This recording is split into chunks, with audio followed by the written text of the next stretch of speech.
Mark. My name is Joshua Flores, and this is my testimony. I grew up in church as a kid, got to be around all the religion and how to do and what to do.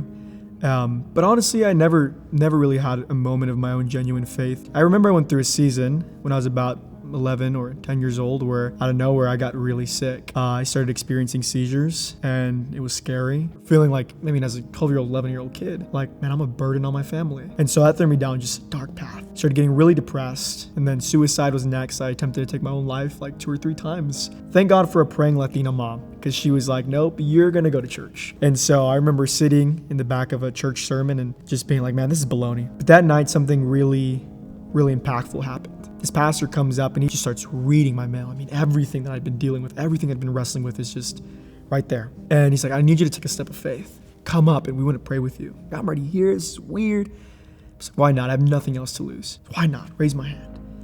And I raised my hand. I remember just all these people laying hands on me, just beginning to tell me the truth of God and who he said I was. But what came next was a lot of rebellion. We grew up in some pretty rough neighborhoods, so I started hanging around with the wrong crowd and making bad decisions. And my mom sat me down in the closet. I'm probably about 13 years old now. She's like, hey, we don't know what to do with you. Like, we're going to send you to boarding school or to church. So they sent me to Milestone. It was NGSL. I even remember Pastor Jesse calling me and asking me, hey, why do you want to do NGSL? It's like, I don't. My parents are forcing me. Don't accept me. And he accepted me.